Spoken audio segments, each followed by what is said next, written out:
Limonu yang perkasa, cerita rakyat dari Gorontalo. Jangan lupa subscribe dan tekan tombol loncengnya ya. Selamat menyaksikan. Alkisah di daerah Gorontalo ada seorang pemuda tampan dan gagah perkasa bernama Limonu. Ayahnya telah tewas dalam sebuah peperangan saat ia masih dalam kandungan ibunya yang bernama Ohihia. Oleh karena itu, sejak kecil ia dirawat dan dididik oleh ibunya seorang diri. Ketika beranjak dewasa, Limonu dimasukkan ke dalam perkumpulan silat yang ada di daerah itu. Dari situlah Limonu dapat menguasai dasar-dasar ilmu silat. Suatu hari terdengar kabar bahwa para tokoh-tokoh atau pendekar silat dari daerah utara akan mengadakan pertemuan di benteng Otanaha. Dalam pertemuan itu, seorang pendekar terkenal bernama Hemuto akan menjajal ilmu silatnya yang tinggi sekaligus mengadakan upacara pengukuhan bagi para pendekar silat yang sudah tamat. Mendengar kabar itu, Limonu bermaksud menghadiri pertemuan tersebut untuk berguru kepada Hemuto. Ibu Limonu tertegun sejenak mendengar nama Hemuto. Ia menjadi teringat kepada suami dan putranya, Paha, yang telah tiada. Perasaan trauma karena peristiwa yang menimpa kedua orang yang sangat dicintainya puluhan tahun silam itu begitu sulit ia hilangkan. Karena perasaan itu, ia tidak rela jika putra kesayangannya menjadi murid Pak Hemuto. Namun di sisi lain, ia tidak ingin peristiwa itu diketahui oleh Limonu. Oleh karena itu, ia berupaya memberikan alasan lain agar Limonu tidak menghadiri pertemuan tersebut. Limonu anakku, bukankah pertemuan itu hanya dihadiri oleh para pesilat yang sudah terpilih? Sebaiknya urungkan saja niatmu itu. Kamu harus lebih banyak berlatih dan mematangkan dulu ilmu silatmu. Setelah itu, kamu baru boleh mengikuti upacara pengukuhan di perkumpulan Pak Hemuto, ujar ibunya kepada Limonu. Meskipun ibunya telah berusaha mencegahnya, Limonu tetap bersikeras ingin menghadiri pertemuan tersebut dan berkeinginan menjadi murid Pak Hemuto. Tekad keras Limonu tak terbendung lagi, sehingga ibunya harus merelakan keinginan putranya. Keesokan hari, saat hari mulai gelap, para tokoh silat mulai memadati tempat pertemuan di benteng Otanaha.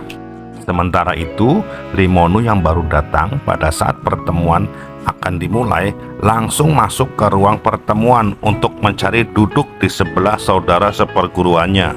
Setelah duduk, ia mengamati satu persatu para tokoh-tokoh silat dan para tamu undangan. Begitu bertemu pandang dengan Pak Hemuto, ia tunduk memberi hormat. Pak Hemuto pun membalasnya dengan senyum lalu menghampiri Limonu. "Hei anak muda, siapa kamu dan berasal dari mana?" tanya Pak Hemuto. "Saya Limonu, Pak, penduduk di sekitar benteng ini," jawab Limonu senyum sambil memberi hormat.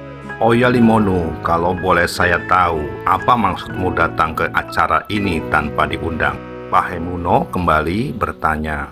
Mendengar pertanyaan itu, Limonu pun mengutarakan maksud kehadirannya pada acara itu, bahwa dirinya ingin berguru kepada Pak Hemuto. Hemuto hanya diam sambil memandangi Limonu dengan penuh perhatian. Rupanya ia mengagumi perawakan dan keberanian pemuda itu beradu pandang dengan dirinya. Selama ini ia jarang menemukan pemuda yang seberani ini. Oleh karena itu, Hemuto tertarik untuk mengangkatnya menjadi murid demi memperkuat pasukan berani mati yang akan dibentuknya. Akhirnya, pada kesempatan yang lain, Pak Hemuto menyatakan kesediaannya untuk menerima Limonu menjadi muridnya dengan harapan pemuda pemberani itu akan menjadi penerus kepemimpinannya. Alangkah senangnya hati Limonu karena keinginannya dipenuhi oleh Pak Hemuto. Sejak itulah Limonu menjadi murid Pak Hemuto. Ia sangat tekun berlatih dan cepat menguasai semua ilmu yang diajarkan kepadanya, sehingga kian hari kemampuan ilmu silatnya dapat menyamai ilmu gurunya. Hemuto pun semakin kagum pada keberanian dan kegigihan Limonu. Tidak mengherankan jika Limonu dianggap sebagai murid kesayangan Hemuto. Suatu sore ketika Limonu sedang asik membersihkan keris peninggalan sang ayah di pekarangan rumah, tiba-tiba ibunya datang menghampirinya. "Limonu anakku, ada sesuatu yang ingin ibu ceritakan kepadamu," sapa ibunya. "Ada apa, Bu?" "Sepertinya penting sekali," kata Limonu seraya menghentikan kegiatannya. "Sebaiknya kamu simpan dulu keris itu. Setelah itu, barulah ibu akan bercerita," ujar ibunya. "Baik, Bu," jawab Limonu seraya memasukkan keris itu ke dalam sarungnya dan memasukkannya ke dalam kotak kayu jati yang berukir, lalu segera menyimpannya di kamar. Sekembalinya dari kamar, Limonu duduk di samping ibunya. "Ada apa gerangan, Bu?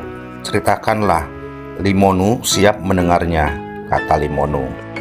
"Limonu anakku, kini kamu sudah dewasa. Sudah saatnya ibu membuka rahasia ini kepadamu.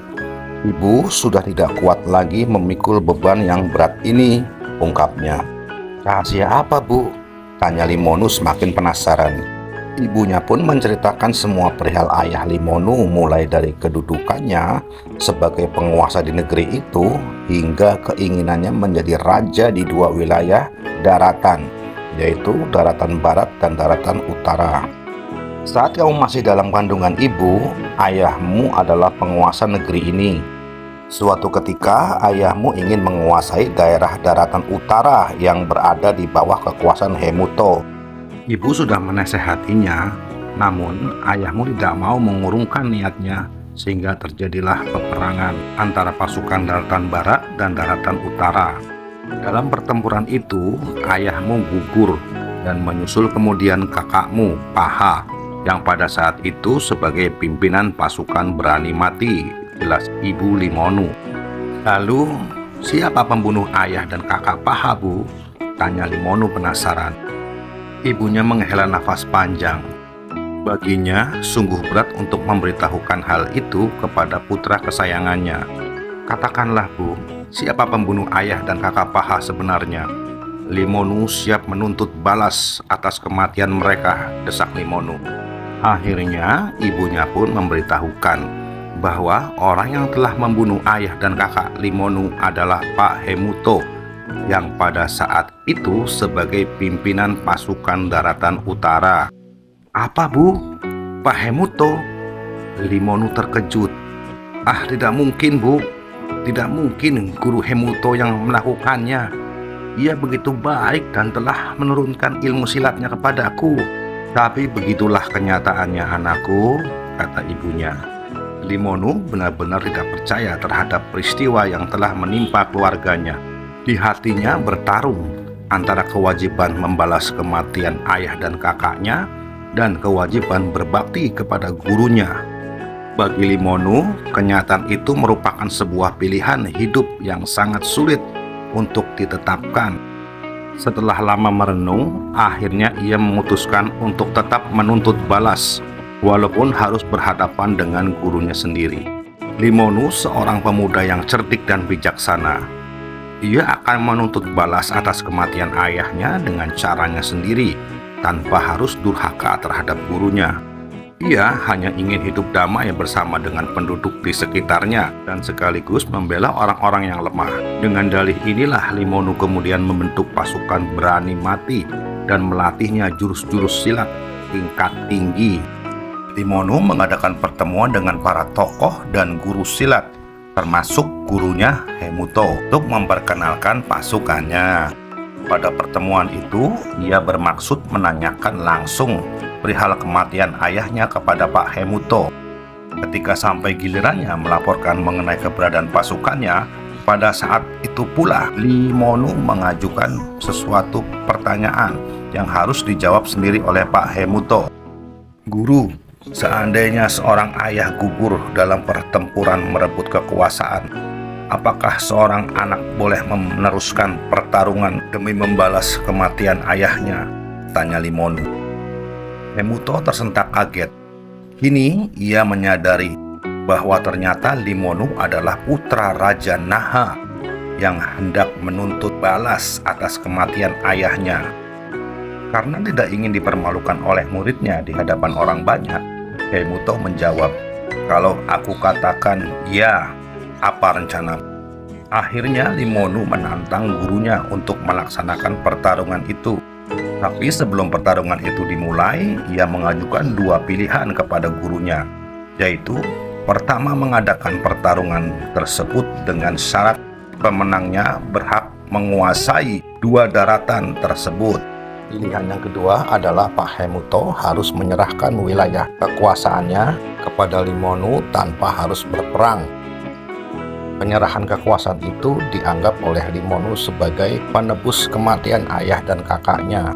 Akhirnya Pak Hemuto memilih syarat yang pertama, karena ia tidak ingin kalah tanpa berperang, sehingga harga dirinya tidak jatuh di hadapan orang banyak. Maka dalam sekejap tempat pertemuan itu berubah menjadi arena peperangan antara pasukan Limonu dan Hemuto.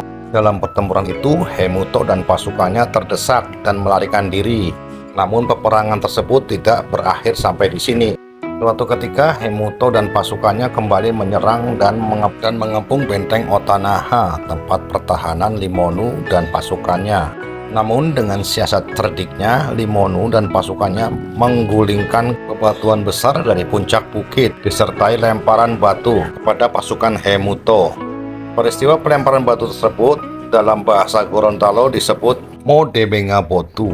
Karena pada saat pasukan Limonu melemparkan batu, mereka berseru, "Debenga, Debenga, Timongolio," atau lempari mereka.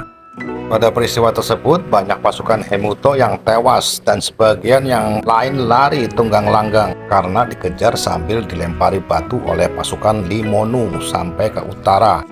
Menurut cerita, tempat peristiwa pelemparan batu tersebut menjadi nama desa yang sampai saat ini dikenal dengan Desa Dembe 1.